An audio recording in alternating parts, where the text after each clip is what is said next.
Este show faz parte da Terceira Terra, um mundo inteiro de podcasts. Acesse terceiraterra.com e conheça nossos outros shows. Now, roll for initiative, suckers!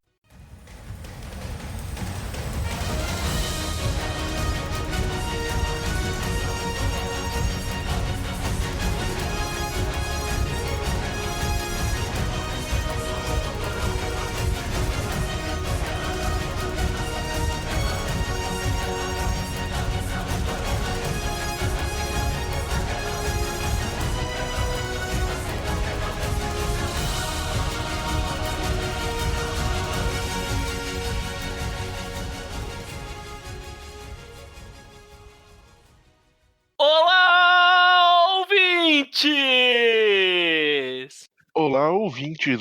Vocês nunca acharam que iam ver esse grito 2 vezes no ano? Olha só. Cara. E antes dos N's. Com os N's vai ser a terceira. Olha só, imagina isso, rapaz. Isso aqui é muita. Overdose. Pois é, espero que vocês não se acostumem mal. Mas nós estamos de volta para mais um episódio do Escudo do Mestre House, o formato que a gente não tem que editar e por isso ele sai mais rápido. É um formato que dá pra fazer. Mais ou menos isso. Então, para quem não nos conhece, eu sou o Chess, vulgo Guilherme, e estou aqui com o meu co-host. O Vitor também, @capivara no Twitter. Olha só. E hoje nós vamos falar aí de coisas de RPG que estão nos interessando, né? Que é o formato aqui do House, né? Quem viu o anterior tem uma ideia do que esperar nesse formato novo aqui do... Novo, entre aspas, né? Do DM. Então, Vitor, como é que vamos começar? O que você tem aí pra trazer pro papo hoje? Fazer um jogo que eu já tinha... eu não tinha lido inteiro, eu tinha começado a ler um tempo atrás. Acho que foi ano passado, ou retrasado, talvez. Acho que ano passado. Eu tinha começado a ler e na época eu pensei em tem algumas coisas diferentes aqui, parei. E aí, de uns tempos pra cá, eu peguei, principalmente na semana retrasada, e lembrei desse jogo, resolvi voltar a ler. E acho que o título dele já mostra por que nas semanas atrás eu queria ler ele, por que foi, que é o Sigmata, esse sinal mata fascistas. Ah, Sigmata, olha só. Eu dei uma lida nesse livro tem um tempo já. Achei Bom, mas enfim, depois eu falo o que eu achei. E o que você achou do Sigmata? Então, assim, o Sigmata ele é um jogo de 2018, aproveitar que eu tô com o livro aberto, né, pelo Chad Walker. E na época que eu li o Sigmata, eu tava lendo ele e eu tava pensando, ok, esse autor ele tem algo a dizer além do jogo em si. Nas maneiras, nas coisas que ele escreve, o jeito que ele vai colocar, descrever o mundo e falar do papel dos personagens e o que eles têm que fazer, ele não tá só descrevendo um jogo, ele tá trazendo uma visão política dele, ele tá trazendo algo que eu acho que foi muito influenciado pela eleição do Trump nos Estados Unidos, uma reação a isso, né? E a todo o movimento que vinha naquela época, do Make America Great Again, todo aquele clima de incerteza e perigo até que vários grupos, pessoas negras, LGBT, etc., sentiram na época. Então eu acho que esse livro ele é uma resposta a isso, né? Mas o que é o Sigmata para quem não conhece? O Sigmata ele é um jogo que se passa numa versão dos anos 80 fictícia, onde você teve uma mudança na história dos Estados Unidos, e os Estados Unidos agora é dominado por um regime fascista.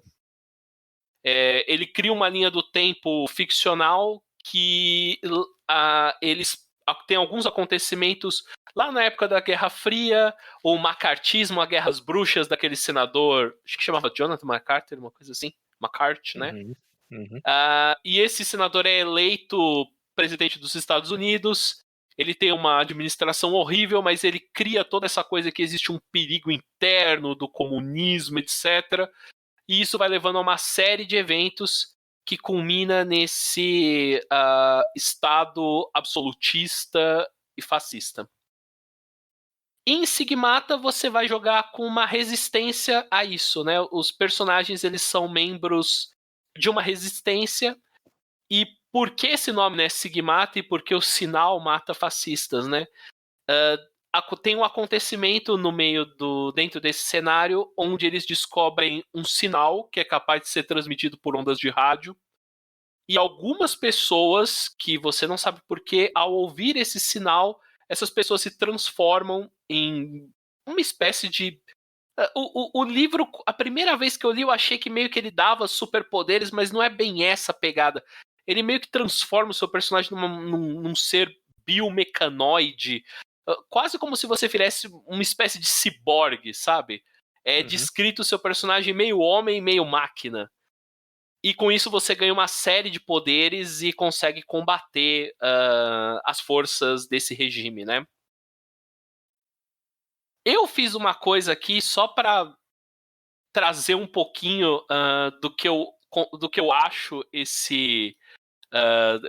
do que eu quero dizer, que esse jogo ele tem uma carga política, etc. Ele tem logo no começo dele alguns trechos curtos, assim, com uma página mais ou menos, que são alguns pedaços de história que são para meio que colocar você no clima do jogo, né? E ele tem um trecho que é de uma página, é um pouquinho grande, mas que chama The Rules Are Simple, né? As regras são simples. E eu traduzi aqui rapidinho e eu queria aproveitar aqui para ler pra gente, para dar mais ou menos uma ideia de como é que é o sistema, não como é que é o sistema do jogo, mas como é que é esse cenário, se tiver tudo bem. Olha aí, o cara é muita dedicação aqui, ó, tradução, leitura. Então, vambora. Então é alguns parágrafos, mas vamos lá. As regras são simples.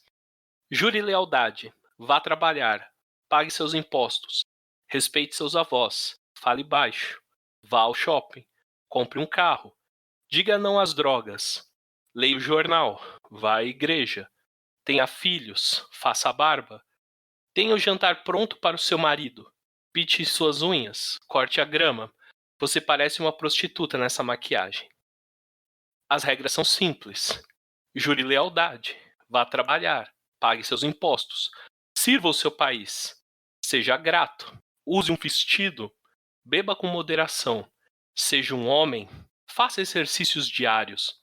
Respeite seu chefe. Essas crianças hoje em dia. Compre um barco. Assista o jogo. Olhe para os dois lados antes de atravessar. Volte para a África. As regras são simples. Jure lealdade. Vá trabalhar. Pague seus impostos. Sirva o seu país. Deus criou Adão e Eva. Pague seus impostos. Obedeça às leis de trânsito. E todas essas tatuagens quando você for velho? Aliste-se. Então, o que você está disposto a fazer por essa promoção? Pare de fumar. Este é o melhor país do mundo. Obedeça o seu marido. Você será apenas mais um artista passando fome. Saia do carro devagar. As regras são simples.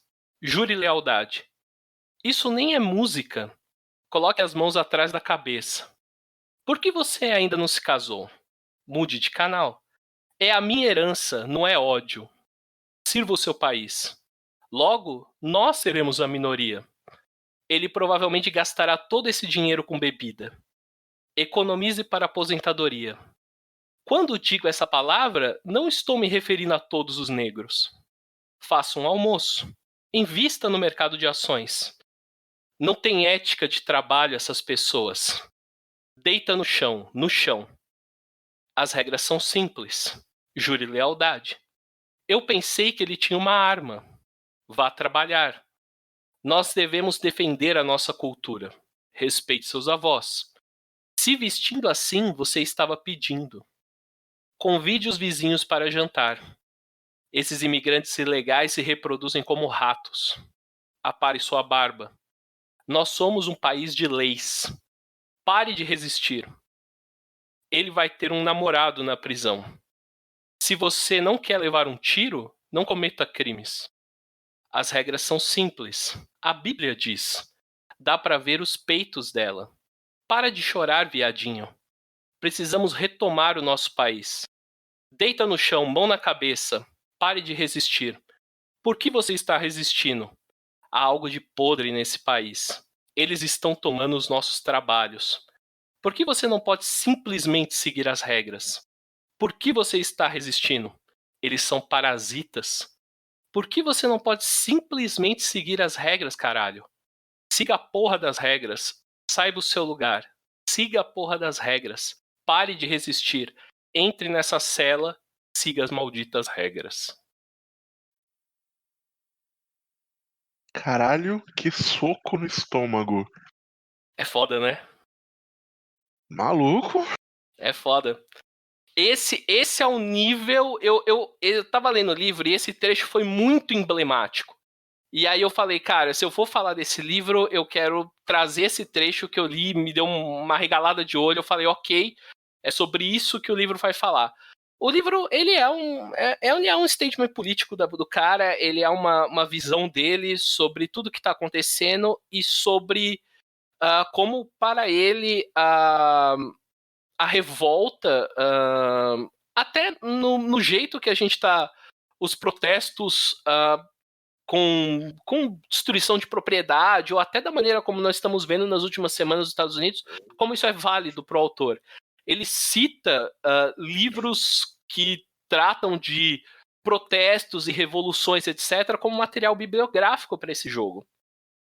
Então ele é um jogo bem forte, pesado nesse ponto, mas eu gostei porque, primeiro que eu acho que esse livro em si, só pelo cenário, só pelas discussões que o cara traz, porque o cara, ele traz várias discussões legais. Ele tem uma discussão sobre tortura, sobre por que a tortura não funciona, que é fantástico. Esse trecho é muito bom, eu me lembro dele. Se não me engano, ele comenta alguma coisa como esse jogo não tem tortura porque a tortura não é eficiente, não é eficaz, a pessoa vai falar qualquer coisa para deixar de ser torturada. Exato. Não é um método eficiente de conseguir informações, etc. Que a função da tortura é desumanizar o torturado para o torturador, né? Tirar a humanidade dele. E esse é o nível do jogo, assim, ele traz isso. E da parte mecânica, né? Por que eles têm um slogan que é repita o sinal. Nesse cenário, esse sinal que é transmitido é um código binário que o pessoal lembra, são os anos 80, né? Então a gente tá falando daqueles computadores grandes que ocupam um pedaço grande, fitas magnéticas, etc. Uma coisa meio quando tinha aquele Commodore, Amiga, MSX, sabe? E eles têm muito dessa coisa que você tem que repetir o sinal, porque enquanto esse sinal é transmitido por ondas de rádio, novas pessoas apresentam esses poderes e esse movimento revolucionário, essa resistência, ela continua a lutar, né? Essa é a arma da resistência. Então, muitas vezes, os seus personagens vão ter que ou impedir que uma rádio pirata ou um canal seja destruído, ou mesmo criar um novo lugar para reproduzir o sinal, né? Para amplificar esse sinal, para continuar, para abarcar uma região maior, despertar mais pessoas, né? No meio disso tudo, ele usa um sistema até que bem simples para... Pode falar. É que eu ia perguntar se o cenário parece interessante, o posicionamento político e o engajamento político parece ser uma parte extremamente relevante e interessante do jogo, mas e enquanto jogo, como é que ele é? Okay. Então, ele vai trabalhar com você, basicamente o que o jogo vai usar, ele vai usar 4 atributos, né? Agressão, Guile no sentido de velocidade e agilidade, né? Então, agressão é seu atributo físico, Guile é seu atributo de agilidade, aí ele vai ter julgamento e valor, né? Que são um atributo mental, um atributo social. Nisso ele vai separar 3 formas de você... 3 coisas que podem acontecer no jogo, que são o jogo em si, que é o combate, a evasão e a intriga, né? Então, o combate é o que a gente está acostumado, é um combate, propriamente dito, né? Evasão são todas as situações que seu personagem está fugindo de algum lugar ou tentando entrar em algum lugar sem alguém ser visto. Ele tá ou tentando evitar um risco, chegar nele, ou escapar de um risco, né? Um risco, ou evitar ser visto pelo risco, ou evitar escapar de algo que já está perseguindo eles. E a intriga seriam os conflitos sociais. Toda vez que você entra, eu vou usar o exemplo do combate, porque dentro do exemplo do combate, você basicamente vai mudar o nome das coisas e vai funcionar para todas as ações, né? Quando você entra num combate, ele vai estabelecer que você tem os seus personagens e você tem os adversários. Esses adversários, dependendo de quão treinado eles são e do quanto e dos números deles, eles vão trazer um risco, uma medida que ele chama de risco. Esse risco, ele é individual, né? Então, por exemplo, se você tiver, sei lá, 2 personagens atacando, 2 inimigos te atacando, você ganha risco 2, por exemplo, né? Um número arbitrário. Dentro disso, você vai escolher entre 4 tipos de ação. Cada ação usa um atributo. E as ações vão ter sempre alguma coisa a ver com o risco. Então, por exemplo, num combate, o atributo agressão, você pode ter uma abordagem ao combate que é o Storm. Então, essa é a coisa que você vai tentar causar mais risco. Não tem medida de pontos de vida, mas você vai tentar aumentar o risco dos seus agressores. Então, os NPCs que você está lutando, eles também têm uma barra de risco. Você vai tentar aumentar a barra de risco deles. E você vai fazer isso de uma maneira reckless, sem se preocupar. E por causa disso, você vai aumentar o seu próprio risco mais. Então você tenta derrubar uma ameaça se expondo. Então você causa muito risco para a pessoa e aumenta o seu risco. Quando qualquer parte envolvida no conflito chega em risco 10, ela é eliminada. Os outros atributos, eles vão aumentar o risco do seu oponente e aumentar o seu risco de maneira cautelosa. Então você vai fazer um ataque mais cauteloso. Você vai diminuir o risco num colega seu. Você vai diminuir o risco em você mesmo. Então eu vou tomar um cover. É uma abordagem que você vai diminuir o seu risco e não vai gerar outra consequência. Eu tô com risco 4, eu vou fazer essa abordagem, aí vai diminuir para risco 3 ou 2. Deu pra entender mais ou menos? Deu pra ter uma ideia, sim. Ele vai usar isso e essa mesma coisa de você ter cada atributo vai gerar uma ação. Geralmente o atributo de agressão, ele é um atributo que diminui o risco e expõe mais o seu personagem. O atributo de agilidade, ele aumenta um pouco, aumenta o risco no seu oponente e você não toma essa penalidade, etc. Isso vai se repetir para cada uma das coisas que eu falei, entre combate, evasão e intriga. E você tá sempre com essas barras que você tá tentando somar até 10, e quando você chega em 10, se você estiver enfrentando um NPC, ele pode ser morto ou tirado de combate. Se você estiver fugindo de um guarda, você vai despistar ele.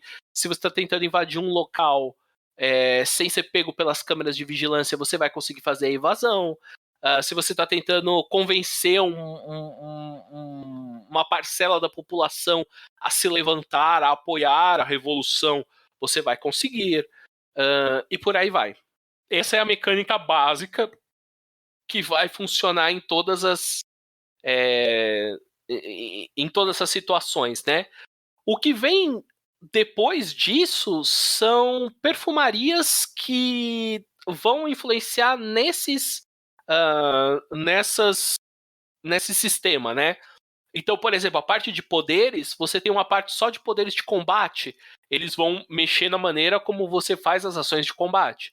Você tem uma parte que são poderes que não são compatíveis, como, por exemplo, controlar as ondas de rádio ou controlar as ondas da TV para você fazer uma imagem aparecer no monitor, por exemplo.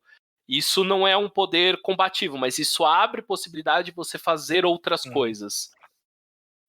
E além disso, você vai ter o resto do jogo, você vai ter um sistema de meio flashbacks que você pode usar meio como um ponto herói, que você ativa um flashback e pode refazer uma rolagem, etc. E basicamente é isso. O sistema é por aí. Entendi. E é um jogo que você jogaria? Um sistema que você achou interessante a ponto de querer se engajar com ele? Mestrar ou jogar de alguma maneira? Ou não? Achei ele interessante. Eu assim, todo sistema que de alguma forma trabalha com super-heróis ou pessoas com superpoder, eu já tenho uma curiosidade de base, né? Você me conhece, sabe que eu viro e mexo, tô lendo um jogo novo de supers, procurando um bom sistema, mesmo porque meio que todo o sistema de supers que eu li não me agradou 100%. Nunca achei um que falei, nossa, esse aqui é o sistema. Aham. Então, dito isso, eu experimentaria sim, pra falar a verdade. Eu acho que talvez essa parte do sistema dele, de todo o sistema se basear em 3 coisas, e isso talvez seja um pouco reducionista demais pro estilo de jogo que eu gosto. Mas eu também vejo que, pensando assim por cima, eu acho que você consegue encaixar todas as ações que você quer ter nesses subsistemas que ele criou, né? E aí vai muito da conta dos personagens. Como você quer resolver isso? Você quer se arriscar muito nesse momento? Você quer ir com uma maneira mais cautelosa? Você quer ajudar um colega, sim ou não? Me pareceu que, por exemplo, mesmo um combate pode ser uma coisa bem, talvez até bem demorada, porque você pode estar ganhando e perdendo pontos, né? Os inimigos basicamente não rolam, né? Tudo que um mestre basicamente não rola. Tudo que você vai ter de rolagem assim vai ser muito com os personagens, né? A maior parte das vezes. Então, eu não sei, eu fiquei com a impressão que talvez até mesmo um combate simples demore bastante. Porque você sempre tem que chegar nessa marca de 10, né? Em compensação, tem momentos do jogo que você já vai começar com esse medidor de risco em 5 ou mais. Então você já começa com o risco 5, 6, 7. Então talvez seja mais uma impressão, né? O risco não começa sempre no 0, ele tá Aham. aumentando dependendo do perigo que você tá enfrentando, né? É muito mais difícil você enfrentar uma equipe que tá toda preparada para enfrentar os Sigmatas do que você enfrentar só um guardinha qualquer, né? Ok, interessante. Eu achei ele um jogo bem legal, bem. Assim, eu realmente o que me fez trazer ele é a parte do engajamento, né? A história dele, o mundo que ele traz, e eu acho que principalmente, mesmo para as pessoas que não queiram jogar o jogo, ou que não se interessem pelo cenário, ou que o sistema não interessou, a leitura do livro. Acho que fazia tempo que eu não achava um livro assim que. Um livro de RPG que a leitura dele eu falei. É uma leitura muito rica, muito engrandecedora em vários pontos, sabe? É isso aí, vamos Então. radicalizar o audiência do escudo do mestre com RPG. Se você é o cara do tira a política dos meus jogos, esse realmente não é um jogo pra você. Não. Inclusive foi a parte que mais me interessou do jogo também. Se eu estivesse, eu acho que eu tô no outro lado no momento, mas se eu estivesse numa ideia de vou fazer um jogo de RPG catártico no qual eu posso socar os problemas que eu não posso socar na vida real na cara, esse seria uma boa pedida, muito provavelmente, porque essa catarse cairia bem, eu acho, nesses Uhum. momentos que vivemos hoje em dia. E a Vale parte que dizer, vale dizer com que é um jogo certeza me interessou muito. mais. Ele é um jogo muito esperançoso no que ele põe, mas também ele é muito brutal, assim, é muito fácil o personagem. Você basicamente você tem o controle se você quer que seu personagem morra ou não, né? Uhum. Mas ele é um jogo bem brutal no sentido que não é fácil combater esse regime. E o jogo pressupõe que vai ter momentos de sacrifício do seu personagem, tanto é que na criação de personagem você pode escolher um poder ultimate, sabe? Certo. Que se você vai morrer, você pode ativar esse poder. Que legal. Todo mundo Eu, logo de eu saída. gosto, eu gosto muito de mecânicas como essa para jogos em que sacrifícios são um elemento presente no jogo. Um outro ponto positivo dele é ele tá pague o quanto quiser na Drive-Thru RPG. Eu não Ele, sabia disso, olha aí. ele não estava, na verdade, mas Uhum. eu acho que desde que começou os protestos, E o autor colocou, claro, o livro, e eu achei que ia ser por 1 ou 2 dias, mas tá até hoje. Hoje eu fui conferir, tava vendo agora. Ele ainda tá de graça, então se a pessoa quiser comprar, ler, né? Infelizmente não tem em português, só tem em inglês, mas se quiser, para poder até entender melhor, né, o sistema, etc., eu acho uma puta leitura para as pessoas hoje em dia.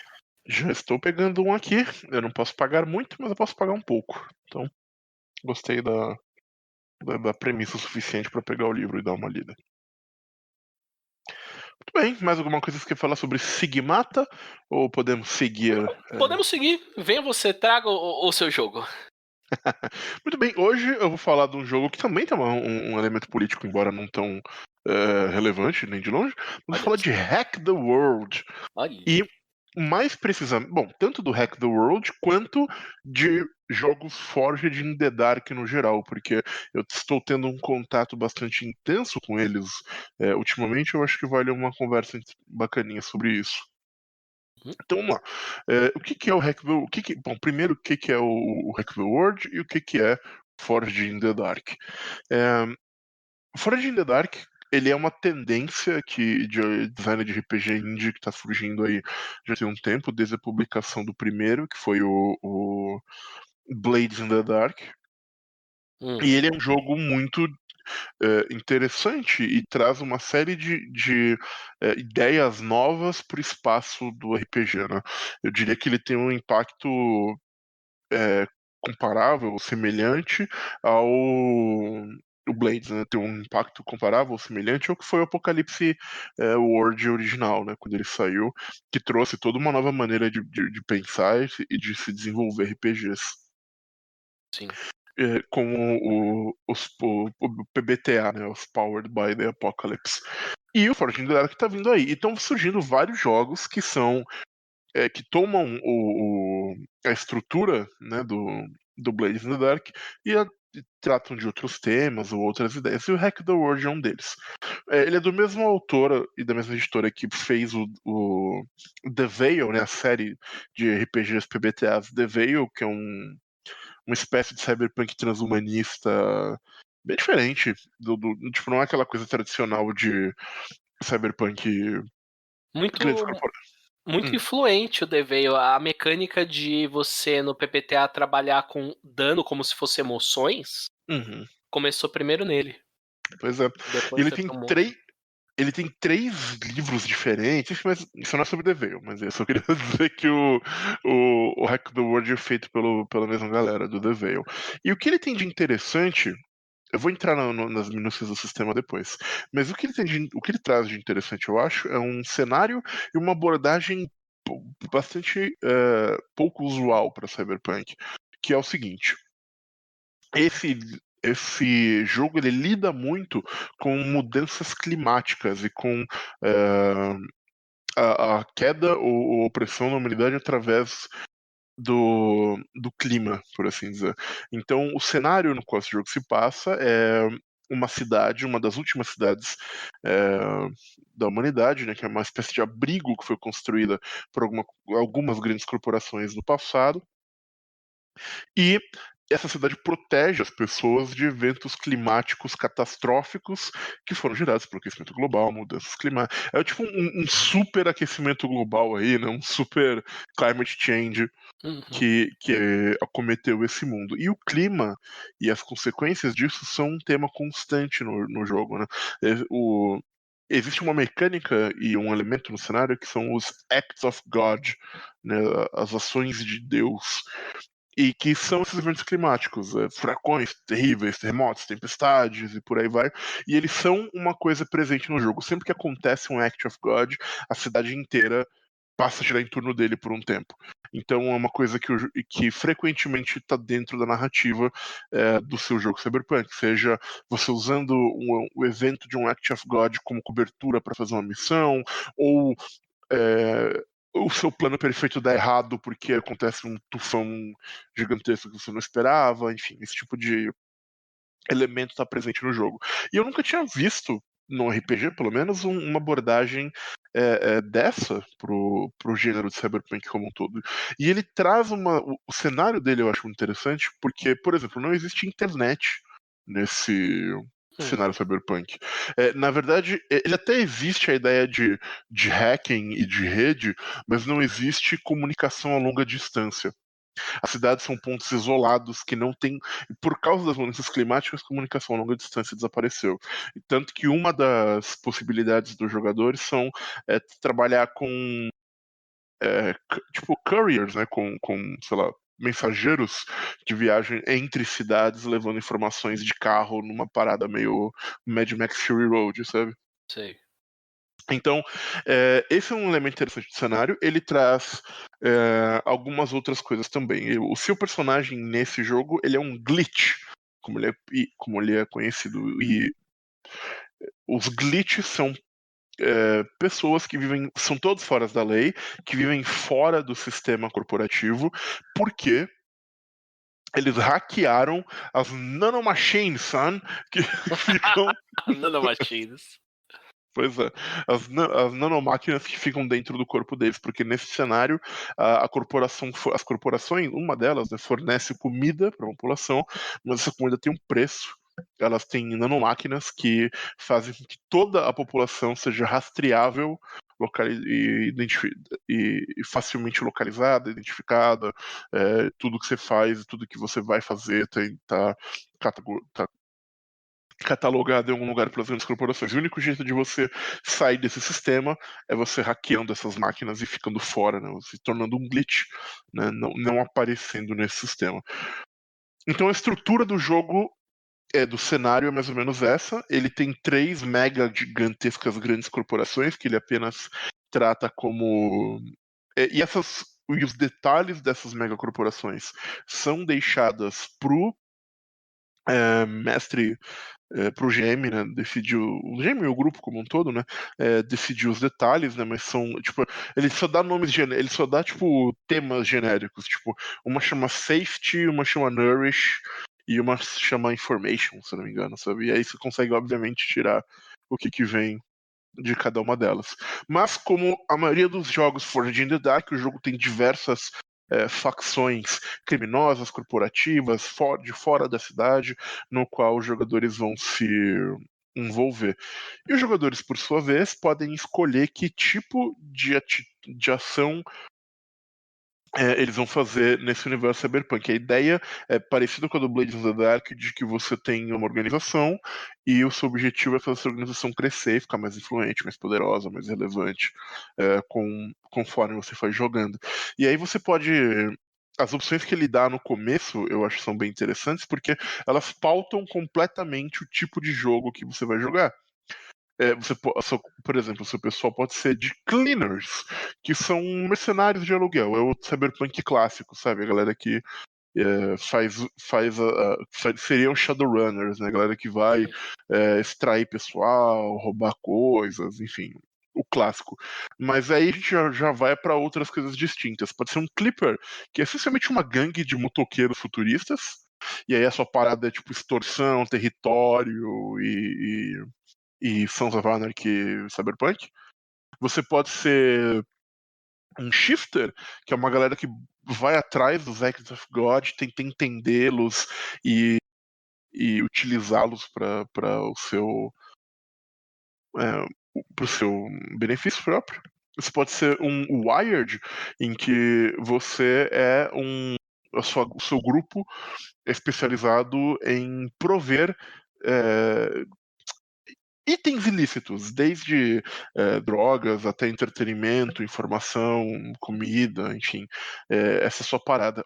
E os últimos são os Comets, que que os jogadores têm uma nave e a parada deles é fazer pequenos heists ou scavenging de elementos desse cenário quando eles podem. Então a nave deles é uma mobilidade para, tipo, teve uma parada aqui antes que as corporações cheguem, vamos entrar, roubar o que tem de útil e ir embora, sabe? Esse tipo de coisa. E é isso, e dependendo do que você escolher dessas crews, o jogo vai girar em torno disso, né? Como todo Forged in the Dark. acaba tendo no geral. Então, a princípio, esse é o Hack the World, mas o que eu queria também falar um pouquinho do sistema do Forged do Dark como um todo e o que eu tenho achado de interessante sobre ele depois de ter jogado e ter lido alguns jogos dele, né? Então, vamos lá. Lembra que eu comentei no começo que ele tem uma maneira diferente de você pensar RPG. Isso acontece, eu acho, primeiro porque ele é um jogo que desafia a ideia de que jogos narrativos são simples. Ele é um jogo narrativo e ele é altamente complexo. No sentido de que são vários sistemas que interagem entre si e quanto melhor os jogadores tiverem System Mastery, melhor o jogo vai fluir. É um jogo que demanda em termos mecânicos, mas, na minha opinião, ele entrega algo de volta para essas exigências que ele faz de você. Ele é um jogo fortemente estruturado, ele se divide basicamente em 3 momentos de jogo, que é o free play, que é talvez o que a gente esteja mais... que é o RPG tradicional, como nós conhecemos, sabe? Personagens conversando, resolvem coisas, dia a dia, etc, etc. E durante o free play, o objetivo é que surjam oportunidades, que o GM dê oportunidades, ou os jogadores proativamente criem oportunidades para fazer o seu score, né, para fazer o seu plano, que vai ser a ação daquele momento. Durante o free play, os jogadores vão perceber, sei lá, vai ter um transporte de uma corporação para outra que vai ter itens que a gente pode roubar, por exemplo. Ou então eles falam com o contato deles que indica uma corporação que está precisando contratar uns runners, enfim, esse tipo de coisa. E aí você parte para a parte do score, que é estruturado e mecanizado. Então, quando você vai para a ação, a coisa é altamente focada. Você faz uma rolagem, você cai em média res, e o seu objetivo é resolver esse heist da melhor maneira possível. Quando termina esse momento, que você pode ter sucesso ou não, o GM ele faz uma série de rolagens, que também são estruturadas pelo sistema, para lidar com as consequências disso. O seu grupo ficou procurado, deixou pistas para trás, ficou em dívida com alguém, conseguiu quais recursos, esse tipo de coisa. E, em geral, dessas rolagens vão surgir os elementos que vão informar o próximo free time e o próximo free play e o próximo heist, né? Você vai ter que lidar com as consequências do anterior. Então o jogo meio que ele vai se retroalimentando desse jeito.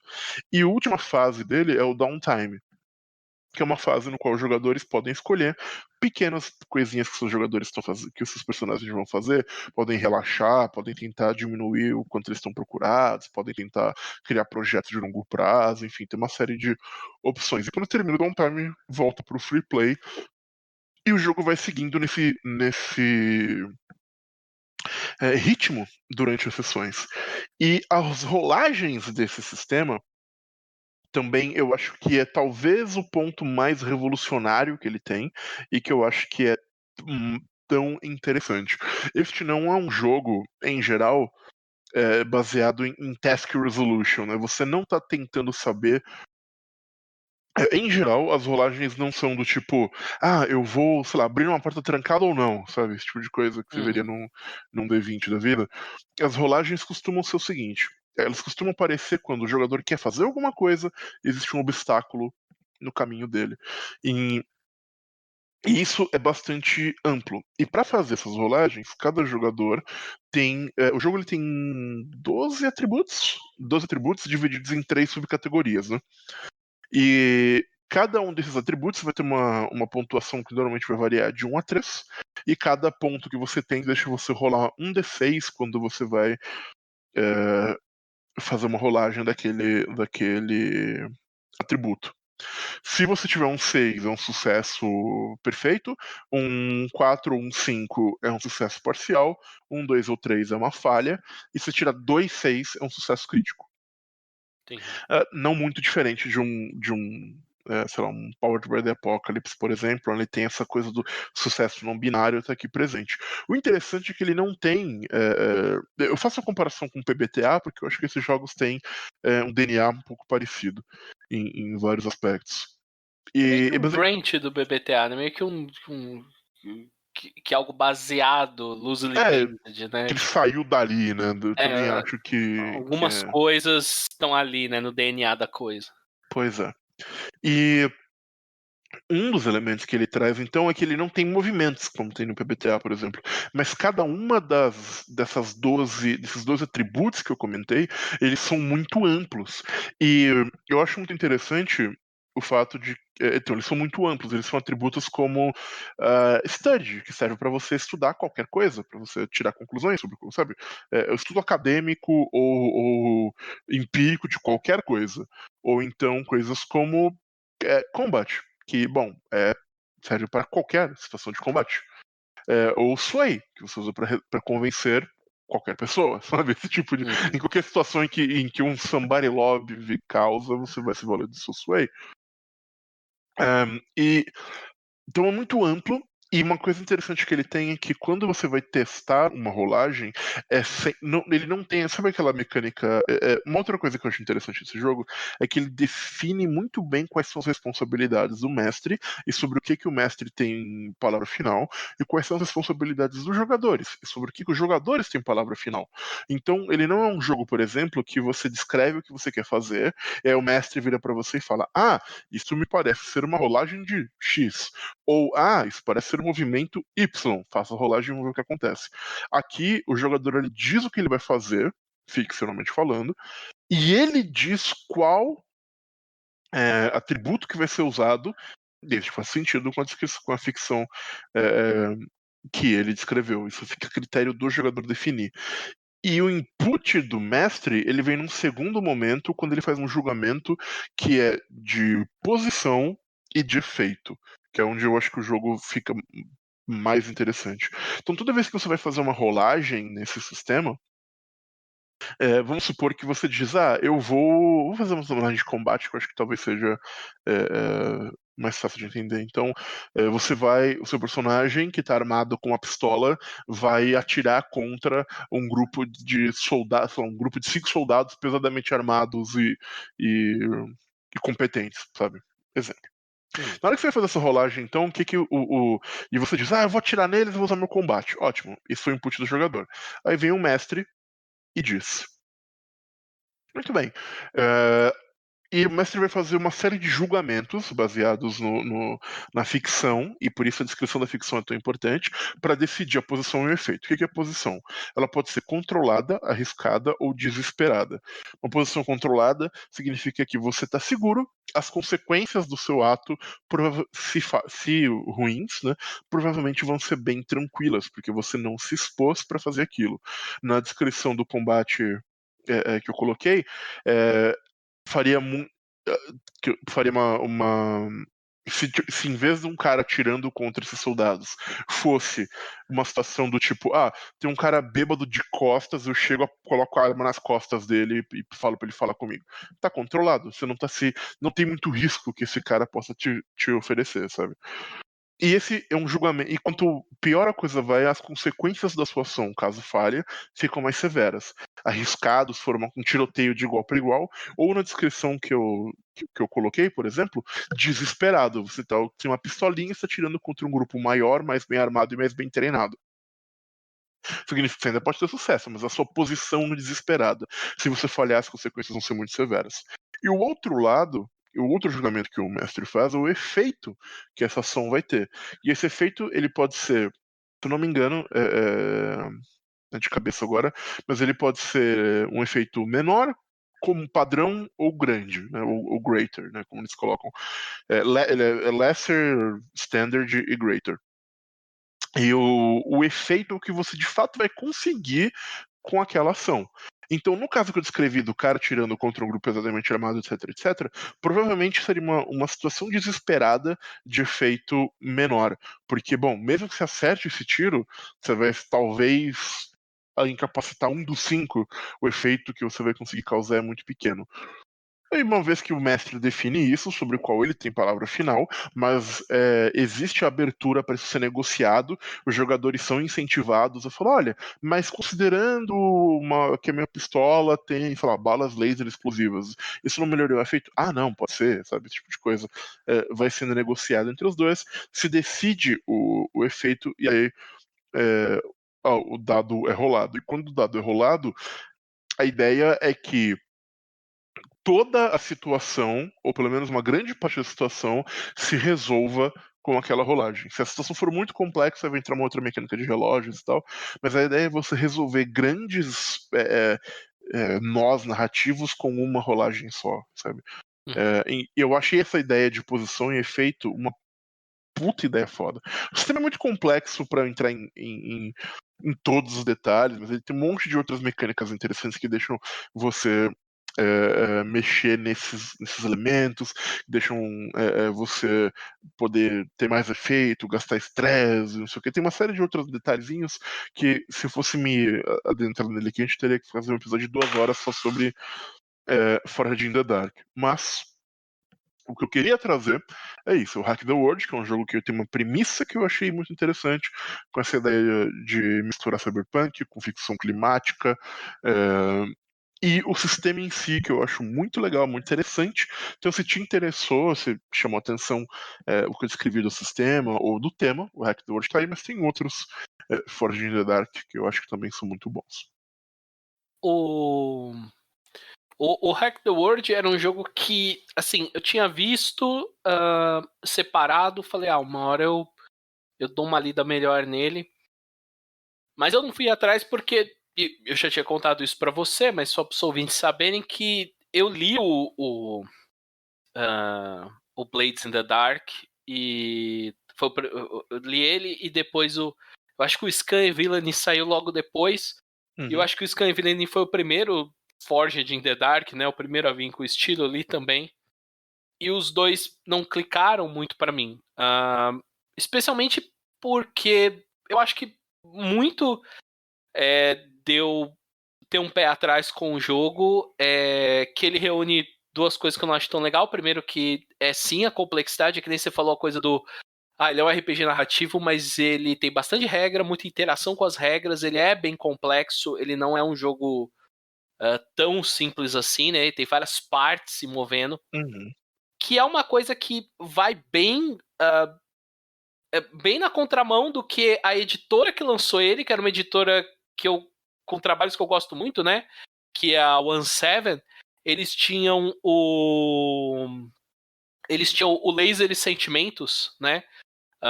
Que eu acho que é um RPG de uma página que eu acho super bacaninha, assim, acho uma delicinha ele.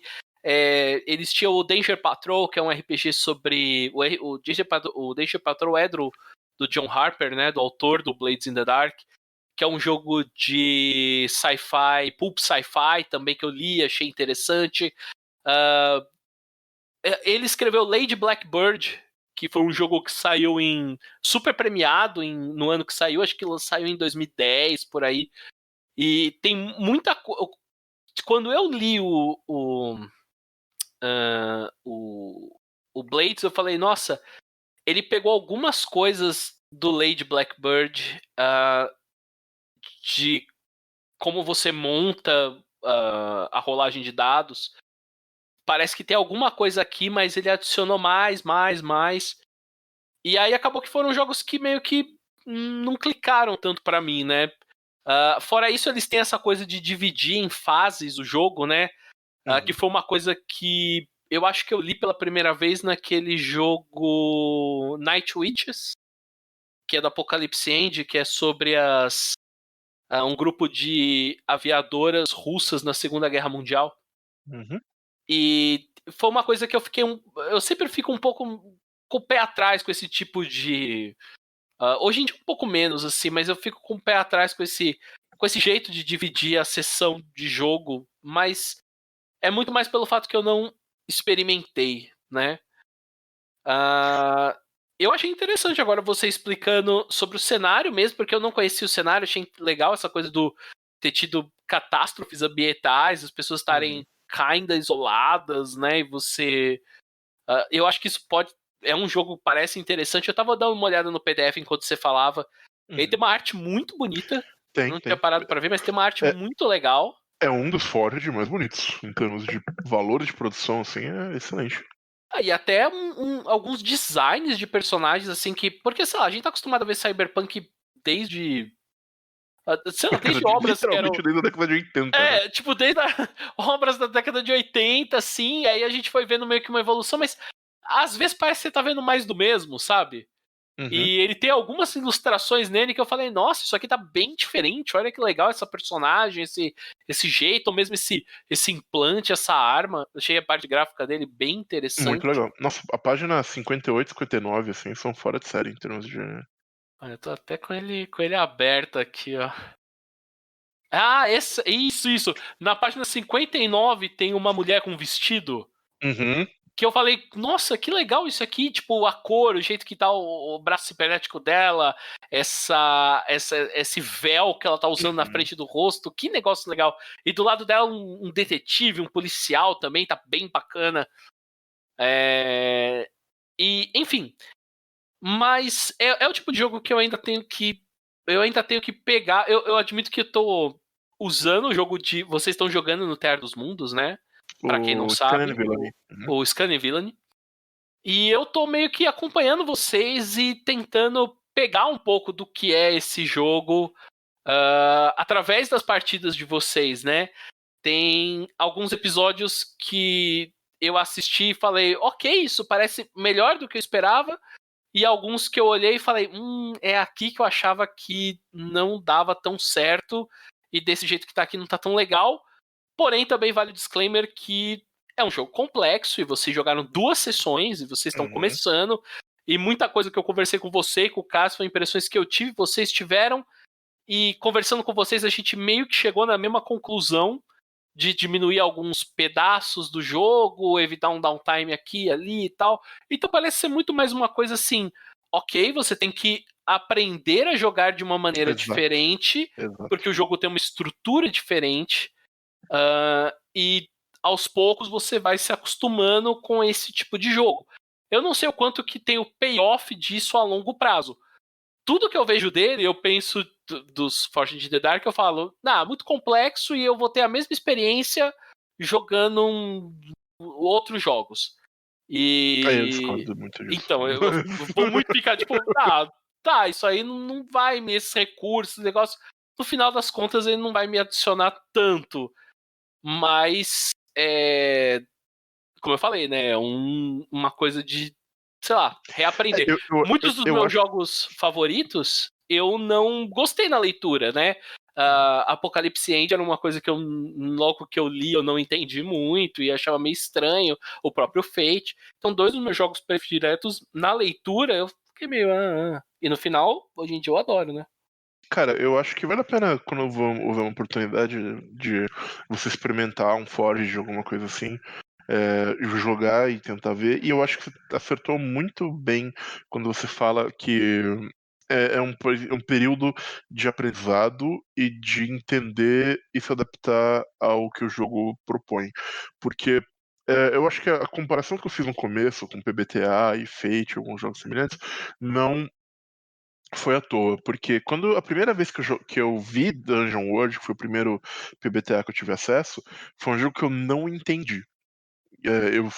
Quando eu joguei Monster Hearts, aquela campanha aqui no Escudo do Mestre, que foi excelente, foi um jogo que até terminar de jogar eu não entendi direito como é que o jogo funcionava e como é que ele se estruturava. A minha cabeça estava ainda muito presa a RPGs mais tradicionais e eu não consegui naquele momento ver o que o jogo tinha de tão interessante, né? Minha vergonha do nota 6 para Monster Hearts, que eu dei aqui neste canal. Mas o fato é que eu não entendi, porque foi só com muito tempo que eu fui pegando o jeito de se jogar um PBTA. E até hoje eu acho que tem coisas que se for jogar PBTA, às vezes eu me perco, às vezes eu não faço tão bem quanto poderia, porque ele é um jeito muito diferente de jogar um D20, por exemplo, sabe? E inclusive, por falar em D20, né, você tá jogando Pathfinder 2 com a gente também no TEAR.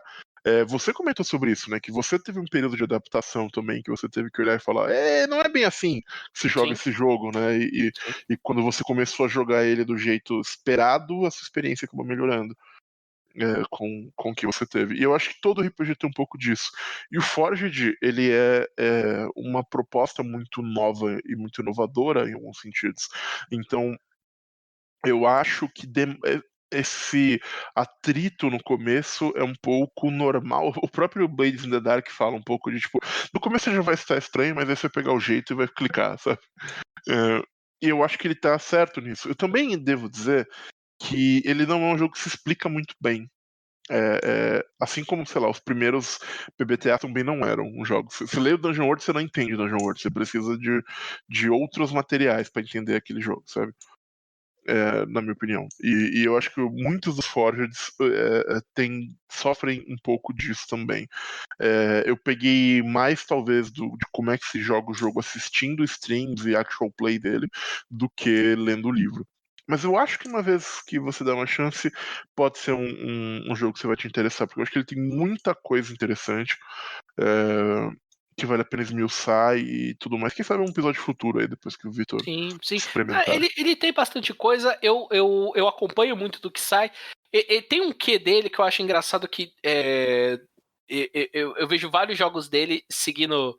O Blades, ele é um jogo de você tem esse grupo medieval que são ladinos ou trambiqueiros, etc. Meio que você tem uma guilda, tarará. E aí depois foram saindo os outros jogos e eu falando, cara, mas esse sistema só faz isso porque saiu o Scanner Villain que eu falei, ok, é isso no espaço. Aí, tem um Cyberpunk. Eu falei, isso aí no futuro Cyberpunk. E aí tem o Blades, né? O Band of Band Blades. of Blades, que é totalmente diferente. Uhum. Aí já foi uma campanha militar com uma Dark Fantasy e tal. Eu falei, pô, então presta uma coisa diferente. Eu falei pra você já uma vez O que Galaxy's in Peril tá vindo aí também, Galaxy's né? in Peril, que é um jogo que eu tô vendo, que eu tô achando legal, que ele tem um crescimento no sentido de você começa um jogo de supers cuidando de uma cidade, vai pra um país, vai pro mundo, vai pro universo. E tudo isso estruturado na campanha. E eu falei, olha, isso aí pode ser um negócio legal, eu gostaria de ver, etc. Então, é uma coisa assim, é um jogo que eu tenho que voltar a ler, etc. E passar algumas barreiras. Mas eu tô aprendendo junto com vocês, tá ajudando o fato de vocês estarem jogando. Bacana, bacana.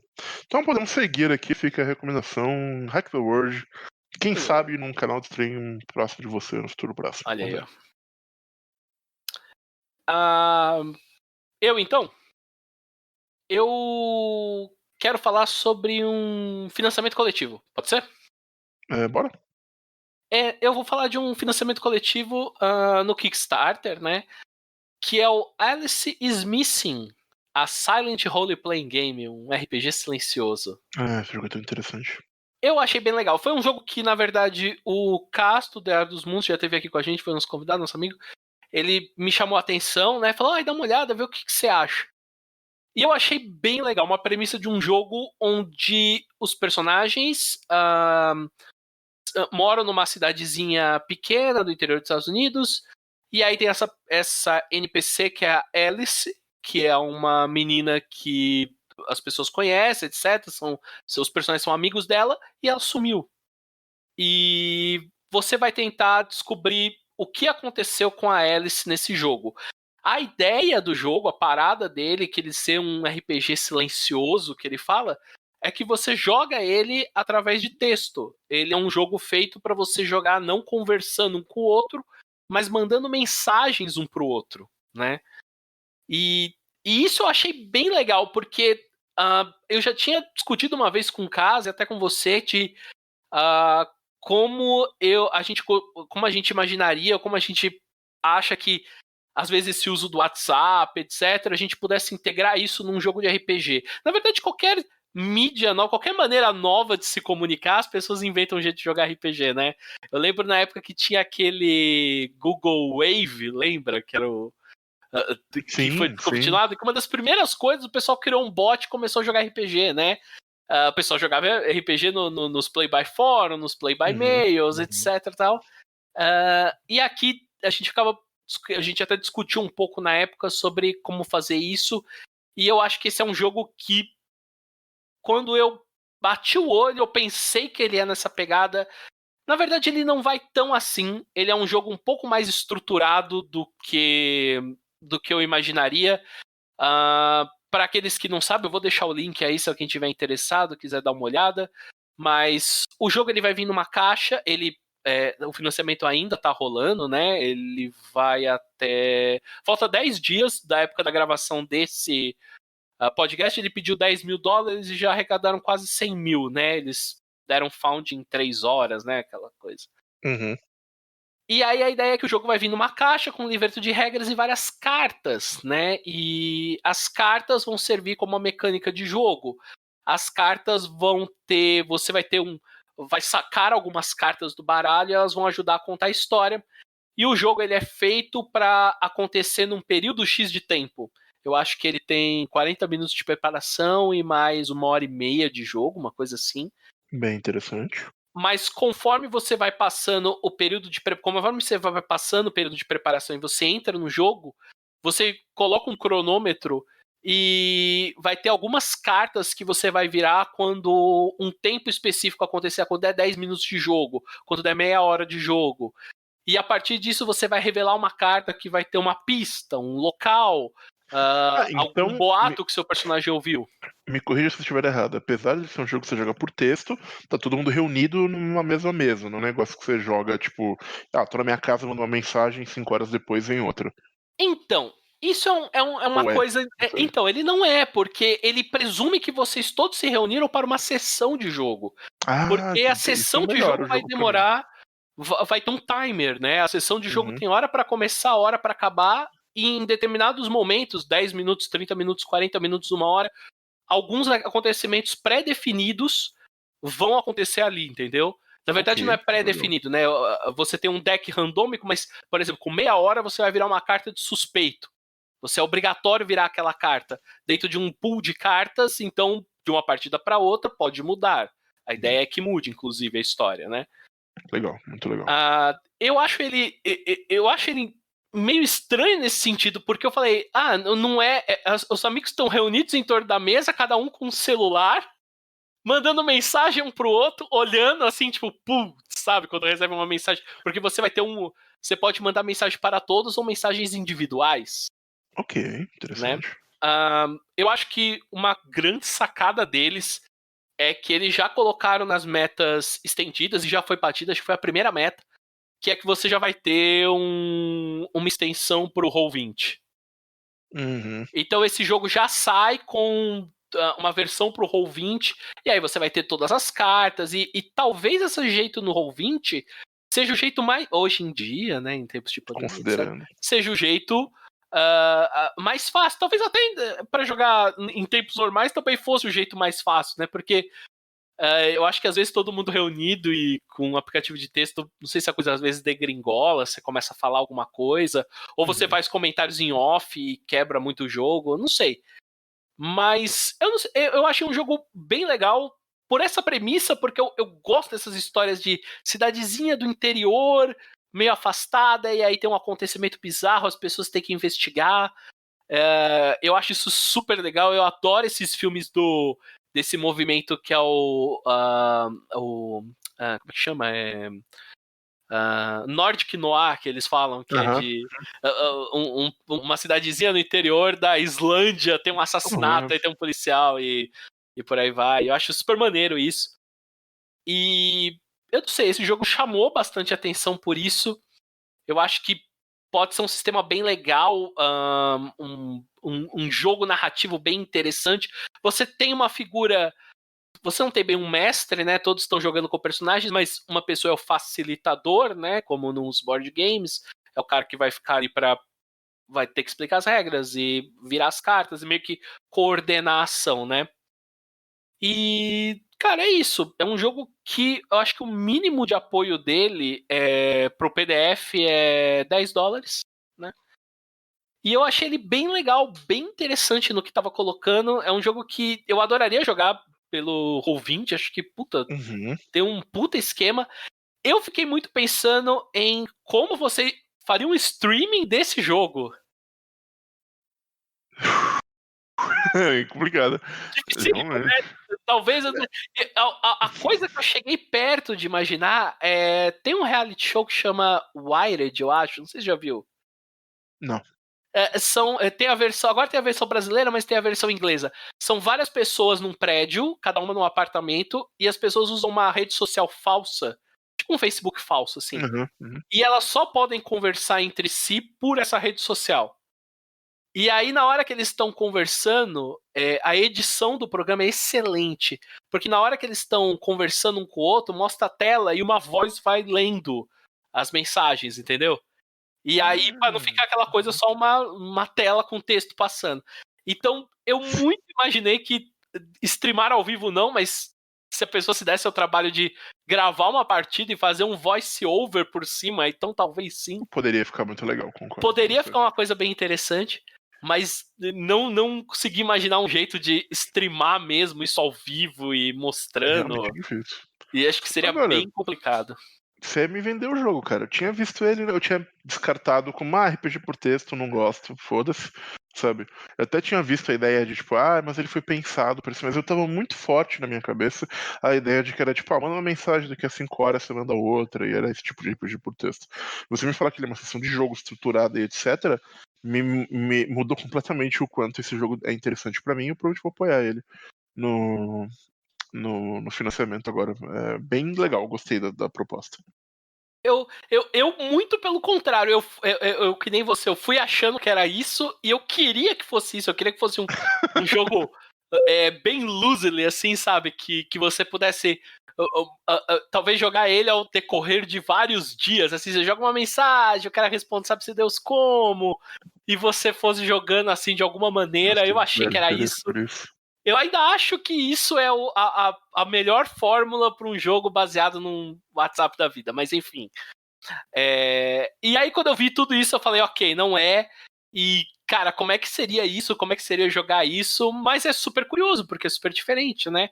Pensei muito quando a gente foi jogar o Ten Candles, por exemplo, né? Toda aquela coisa das velas e tal, não sei o quê. E aí, e vale a pena dizer que, assim, eles... no vídeo de introdução e algumas imagens, eles mostram alguns textos das cartas, então é um jogo que vai trazer gatilhos de violência, até violência sexual às vezes. Você não é obrigado a entrar nisso, mas talvez a história possa caminhar para isso, entendeu? Okay. Então, provavelmente vai ser uma história que não tem um final feliz e, sei lá, coisas horríveis aconteceram. Interessante, bem interessante. Mais alguma coisa que você quer dizer sobre... Não, dê uma Alice olhada, o link Blizzard? vai estar na descrição, quem se interessar, dá uma olhadinha, falta mais alguns dias. Bacana, eu acho que eu vou apoiar se me vender o jogo. E a última coisa que eu vou falar hoje também é um jogo com uma proposta desenvolvida exclusivamente para esta nova tecnologia digital. Que é o Burn Bright. Não sei se você ouviu falar ou sabe alguma coisa sobre ele. Burn Bright? Não, esse não, eu realmente não ouvi falar. Então vamos lá. O que é Burn Bright? Por que ele é interessante? É um jogo que normalmente eu não daria tanta atenção. Ele é um jogo de Space Fantasy, né? Um RPG né, Space Fantasy. O que ele tem de diferente, por assim dizer, é que existe uma galáxia, que é onde o jogo vai se passar, e existe um fenômeno chamado The Burn, que está lentamente consumindo todo o universo. E essa é a última galáxia que sobrou. E o Burn ele está lentamente se expandindo e eventualmente, se né, não acontecer alguma coisa, essa galáxia também vai ser consumida pelo Burn. Okay. E ele é um jogo de Space Fantasy, então ele tem tecnologia e magia e naves que são tecnomágicas e essa coisa toda. Ele é um jogo heróico em sua principal, então os jogadores eles são grandes heróis que têm, sei lá, espadas lasers e vão resolver os problemas. Ele não é um jogo cínico em geral, os jogadores tendem a ser heróis. E as influências dele são Star Wars, Guardians of the Galaxy, Voltron, ele cita como uma influência. De qualquer forma, apesar desses detalhes, era um jogo que eu poderia olhar e falar, ok, mais um Space Fantasy como tantos outros. Mas o que me chamou a atenção é o fato de que ele é o primeiro, e acho que não vai ser o último jogo, que foi desenvolvido from the ground up, né, foi desenvolvido, todo o processo dele foi pensado no fato que ele é exclusivo para Roll20. É um jogo que ele vai sair para Roll20, ele não vai ter um livro físico, né, disso.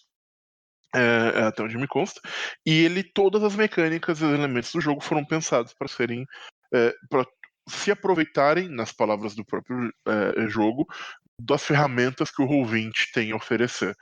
E isso foi o que me chamou extremamente a atenção, porque eu estou muito curioso para ver o que vai se apresentar de design no sentido de um jogo que foi pensado desde o começo para uma plataforma digital específica como essa. Eu acho que tem um potencial imenso. Eu acredito, como a maioria das coisas por ser o primeiro, que ele vai ser muito provavelmente um RPG tradicional com alguns elementos que vão se aproveitar dessa ambiente digital que o Roll20 tem.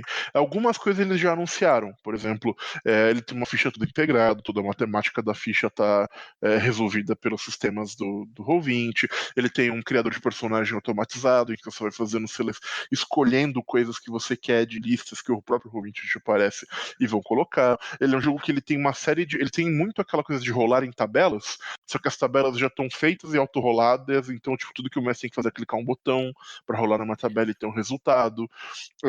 Ele tem um mapa da galáxia todo detalhado, que você pode fazer anotações, etc., que está dentro da plataforma. E você pode se valer disso. E isso foi o que eles revelaram até agora. Tem coisas que ainda não foram colocadas, porque o jogo está em pré-venda e ele sai dia 7 de julho, o Burn Bright. E eu estou muito curioso para ver o que vai ser, como é que vai ser esse jogo, o que ele vai oferecer de diferente, o que o fato dele ter sido feito e pensado para o Roll20 vai fazer ele diferente. E então tô bem interessado. Aparentemente os produtos que ele vai que vão sair originalmente é o Core Book, né, o Core Holy Book, com os addons necessários.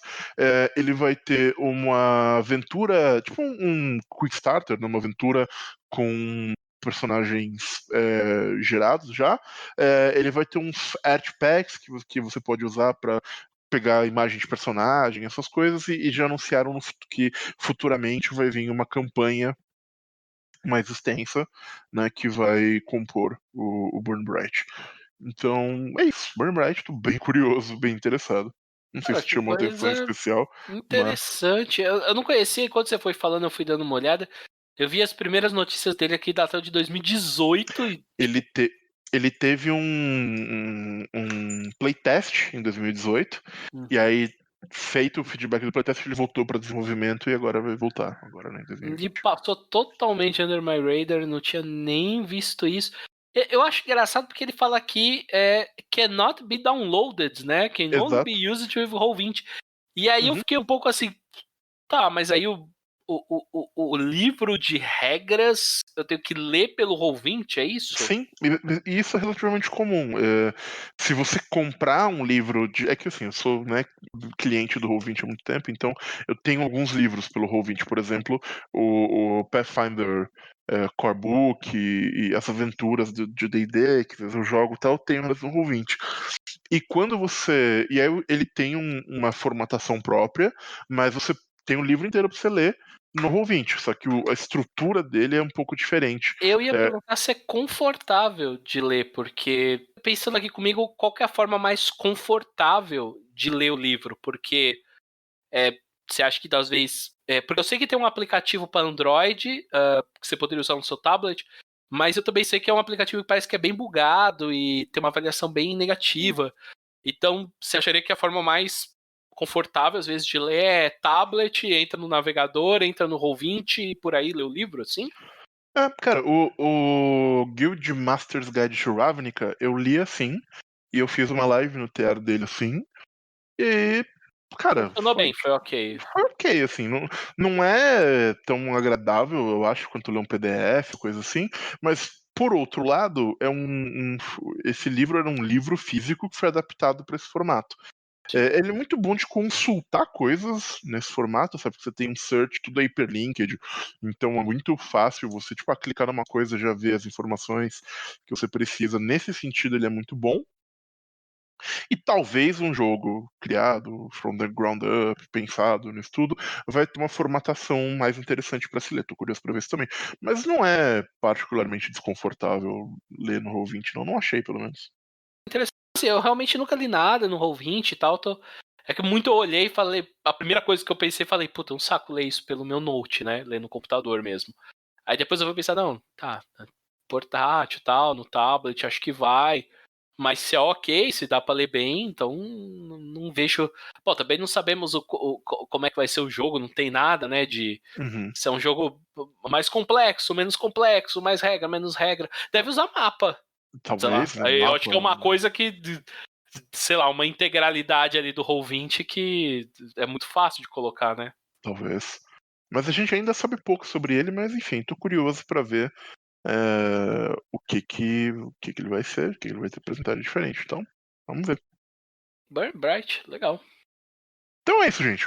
Ficamos aí no nosso novo episódio House, comentários e recomendações aí de algumas coisas interessantes de RPG que a gente viu. Vocês gostaram desse formato? Comentem, digam, querem mais? Tá bom? O que não tá bom? Enfim, os seus comentários sempre motivam a gente e não deixem de fazê-los. E deem sua opinião sobre o que vocês acham do episódio como um todo. Certo? Tragam comentários pra gente. Geralmente são as mesmas 4, 5 pessoas que sempre comentam. Não me importa. Se você tá vendo isso, tá gostando de ter mais escudo do Messi, esse formato tá bom pra você. Não é bem o nosso formato padrão, mas a gente já explicou, até porque a gente não tá gravando assim atualmente. Mas se pra você tá legal, etc., comente, fale alguma coisa. Os links de tudo que a gente falou eu vou deixar na descrição.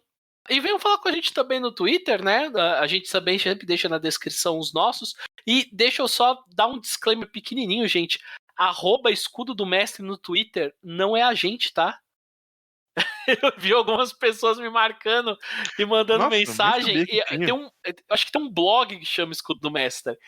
Então, não é a gente, tá? Eu não criei, na época eu não criei Twitter pro EDM, nunca criei. E, sei lá, nem vou criar, porque não quero ficar administrando mais uma conta. Mas não é a gente, desculpa, tá? Um abraço aí pros irmãos do Escudo do Mestre de outro lugar. Muito bom, olha só, quem diria? Muito E bom. é isso aí, a gente não pensou num final melhor, né? Tipo, um final diferente e tal. Ficou. Vamos pensar pro próximo episódio, não pensou, né?